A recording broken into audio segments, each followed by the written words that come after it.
ஆண்டவரும் அருமரட்சகரமாக இருக்கிற இயேசு கிறிஸ்துவின் ஆச்சரியமான நாமத்தில் தினமும் கர்த்தருடைய சத்தத்தை கேட்டுக்கொண்டிருக்கிற என்னுடைய பிள்ளைகளை வாழ்த்துகிறேன், ஆசீர்வதிக்கிறேன். நீங்கள் ஆசீர்வதிக்கப்பட்டவர்கள். இந்த நாளிலும் கூட நம்முடைய இந்திய தேசம் குடியரசு தினத்தை நாம் அனுசரித்து கொண்டிருக்கிறோம். குடியரசு தினம்னா என்ன என்பதை நாம் விளங்கி கொள்ள வேண்டும். குடியரசு தினம் என்பது குடிமக்களுடைய ஆட்சி, குடிமக்களுடைய அரசு, மக்களாட்சி. இதுதான் என்னன்னா குடியரசு தினமாக என்ன செய்யப்படுகிறது, அனுசரிக்கப்படுகிறது. நம்முடைய இந்திய தேசம் 1947 ஆகஸ்ட் 15 நாம் சுதந்திரங்களை பெற்றுக்கொண்டோம். அன்றைக்கு நம்முடைய தேசம் விடுதலையை பெற்றது. ஆங்கிலேயருடைய கைகளில் அடிமைப்பட்டிருந்தோம். ஆனால் அடிமைப்பட்டிருந்த நாம சுதந்திரத்தை பெற்றுக்கொண்டோம். ஆனால் சுதந்திரம் பெற்றுக்கொண்ட பிறகு மக்களாட்சி, மக்களே தங்களுடைய தலைவர்களை, தங்களுடைய விருப்பப்பட்ட தலைவர்களை தெரிந்து கொண்டு அந்த தலைவர்கள் இந்த இந்திய தேசத்தை எப்படி ஆளுகை செய்ய வேண்டும், எப்படி நடத்த வேண்டும் என்று சொல்லப்படுகிறதன அரசியல் அமைப்புடைய சட்டம் ஏற்றப்பட்டு செயலாக்கப்பட்ட தினம்தான் இந்த குடியரசு தினம். 1950 ஜனவரி 26 இன்றைக்கு தான் நமக்கு குடியரசு தினமாக, அதாவது இந்திய அரசியல் அமைப்பின் சட்டங்கள் செயலாக்கப்பட்ட தினமாக இன்று தான் நம்ம என்ன செய்கிறோம், அனுசரிக்கிறோம். அப்போ சுதந்திர தினத்தை விட நமக்கு குடியரசு தினம்தான் ரொம்ப முக்கியமானது. இது நாம் விரும்பின தலைவர்களை தேர்ந்தெடுக்கிற முடியும். இது நம்முடைய அரசியலமைப்பு சட்டம் செயல்படுத்த முடியும். இது ஒரு மக்களாட்சி கொண்டு வந்த தினம் இந்த தினம்தான். அப்படி என்றால் நாம் இந்திய தேசத்தில் இருக்கிறோம், நம்மளாம் இந்தியர்களாக இருக்கிறோம். நம்மளாம் இந்தியர்களாக இருக்கிறோம் என்றால் இந்திய அரசினுடைய அமைப்பின் சட்ட திட்டங்களை ஃபஸ்ட்டு நம்ம கை கொள்ள வேண்டும், அதற்கு நம்ம கீழ்ப்படிய வேண்டும், அதை நாம் மதிக்க வேண்டும். அப்போனா நம்முடைய இந்திய தேசத்தில் நாம் என்ன செய்ய முடியும், நாம் வசிக்க முடியும். இதே போல தான் நாமெல்லாம் இன்றைக்கு ரட்சிக்கப்பட்ட தேவனுடைய பிள்ளைகள். அவருடைய அன்பினால் நம்மளை ஈர்த்து கொண்டாரு, அந்த கல்வாரி சிலுவையினால் நம்மளை மீட்டு கொண்டாரு. இன்றைக்கு நம்ம கிறிஸ்தவர்களாக இருக்கிறோமே. கிறிஸ்தவம் என்பது ஏதோ மதம் கிடையாது. கிறிஸ்தவம் என்பது மார்க்கம் என்பதை நாம் என்ன செய்யணும், விளங்கி கொள்ள வேண்டும். இன்றைக்கி அநேகர் என்ன செய்யணும்னு சொன்னால் கிறிஸ்தவத்தில் கிறிஸ்தவர்களாக இருக்கிறார்கள். ஆனால் கிறிஸ்தவத்திற்கு இயேசு கிறிஸ்து நமக்கு எழுதி கொடுத்த அந்த சட்ட திட்டங்களை நாம் இன்றைக்கு கை கொள்ளாதவர்களாக என்ன செய்கிறோம், காணப்படுகிறோம். அதுக்குத்தான் நான் ஆரம்பத்தில் சொன்னேன், இந்தியாவில் இருக்கணும்னா இந்தியாவுடைய அரசியலமைப்பின் சட்ட திட்டத்தை கை கொள்ளணும்.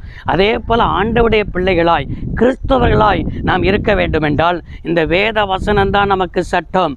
அப்படி என்று சொல்லி 2 தீமோத்தேயு 1:13 அப்போஸ்தலனாக இருக்கிற பவுல் தன் உத்தம குமாரனாகிய தீமோத்தேயுக்கு இவ்வாறாக எழுதியிருக்கிறார். நீ கிறிஸ்துவை பற்றும் விசுவாசத்தோடும் அன்போடும் என்னிடத்தில் கேள்விப்பட்ட ஆரோக்கியமான வசனத்தை, சட்டத்தை கை கொண்டிரு என்று என்ன செய்திருக்கிறார், எழுதியிருக்கிறார். அப்படி என்றால் இங்கே அப்போஸ்தலனாக இருக்கிற பவுல் தீமோத்தேயுக்கு என்ன கற்றுக் கொடுக்கிறார்னா, என்னிடத்தில் கேள்விப்பட்ட ஆரோக்கியமான வசனங்களின் சட்டத்தை கை கொண்டிரு அப்படின்னு எழுதுகிறாரு.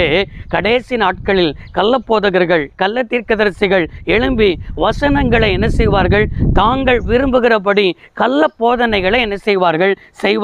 இதுதான் போதனை என்று சொல்வார்கள். அநேகர் விதவிதமான போதனைகள் வந்துவிட்டது. வேத வசனத்துக்கு புறம்பான போதனைகள் வந்துவிட்டது. வேத வார்த்தைக்கு எதிரான போதனைகள் வந்துவிட்டது. இப்படிப்பட்ட காலத்தில் நீ ஆரோக்கியமான வசனங்களின் சட்டங்களை, அந்த ஆரோக்கியமான வசனங்களின் சட்டங்களை அப்படின்னா அந்த சட்டத்தை நம்ம என்ன செய்யக்கூடாது, மீறக்கூடாது.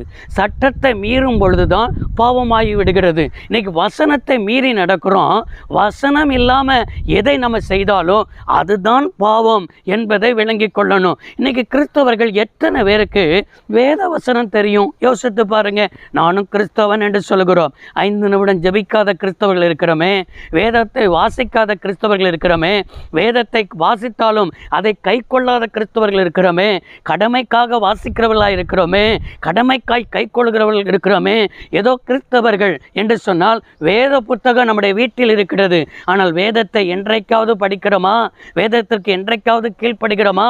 வேதத்தின்படி என்றைக்காவது நடக்கிறோமா? யோசித்து பாருங்கள். இந்திய தேசத்தில் இருக்கணும்னா இந்திய அரசியலமைப்பின் சட்டத்தை கை கொள்ள வேண்டும் என்று சொன்னேன் அல்லவா? அப்படி என்றால் நீங்கள் கிறிஸ்தவர்களாக இருக்கிற ஒரே தகுதி இந்த வேத வசனத்தின் சட்டத்தை நீங்கள் கை கொள்ளணும். இந்த வேத வசனத்தின் சட்டத்தை அதே 2 தீமோத்தேயு 1:13 பவுல் இவ்வாறாக சொல்லியிருக்கிறார். நீ என்ன செய்யணும்? கிறிஸ்து இயேசுவை பற்றி விசுவாசத்திலும் அன்போடும் என்று எழுதியிருக்கிறார். ஆனால் இந்த வேத வசனத்தை ஃபஸ்ட்டு விசுவாசத்தோடு எனக்கு தான் ஆண்டவர் தந்திருக்கிறார். வேத வார்த்தையெல்லாம் எனக்குன்னு எழுதப்பட்ட வேத வார்த்தை என்று சொல்லி அதை விசுவாசத்தோடு படிக்கணும், விசுவாசத்தோடு கை கொள்ளணும். இன்றைக்கி வேதத்தின் மேலே நிறைய பேருக்கு விசுவாசமே வரமாட்டேங்குது. வியாதி வருது, ஆண்டவர் வசனம் என்ன சொல்லியிருக்கிறார்? அப்படியே தழும்புகளால் நீங்கள் குணமானீர்கள். எத்தனை பேர் வியாதியின் மத்தியில் அந்த வசனத்தை சொல்லி ஜெபம் பண்ணுறீங்க? கடன் சுமையா? வசனத்தை சொல்லி விசுவாசத்தோடு கூட ஜெபம் பண்ணுங்க. போராட்டமா, சமாதான குலைச்சலா, எதுவாக இருந்தாலும் வசனத்தை சொல்லுங்கள். வசனத்தில் ஜீவன் இருக்கிறதுங்க.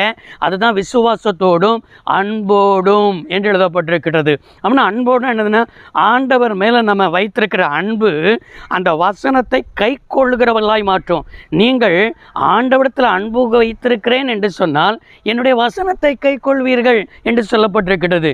இன்றைக்கி நிறைய பேர் நான் அன்பு கூறுவேன் பாட்டு பாடுகிறோம், ஆண்டவர் மேலே அன்பாக இருக்கிறோம் நம்ம சொல்கிறோம். ஆனால் எத்தனை பேருக்கு கிறிஸ்துவின் அன்பு இருக்குது? கிறிஸ்துவின் அன்பு என்றால் இந்த வசனத்தை கை கொள்வதில் என்ன செய்யும்? விளங்கும்.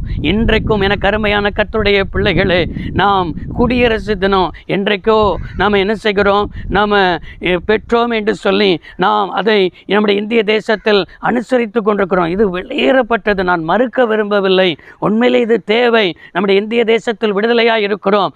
ஆனால் இதை விட நமக்கு நாம் இயேசுவிடத்தில் பெற்றுக்கொண்ட அந்த சட்ட திட்டங்களுக்கு ரொம்ப முக்கியத்துவம் கொடுக்கணும். இந்த வேதத்தை நடக்கிற உத்தம இந்த வேத வசனத்தின்படி நடந்து பாருங்கள். இதன்படி நடக்கிறவர்கள் தான், இதன்படி நடக்கிற ஒவ்வொருவர் தான் உத்தம மார்க்கத்தார்கள் தான் பாக்கியவான்கள் என்று எழுதப்பட்டிருக்கிறது.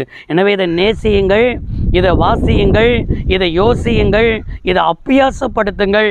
தேவன் உங்களை ஆசீர்வதிப்பாராக.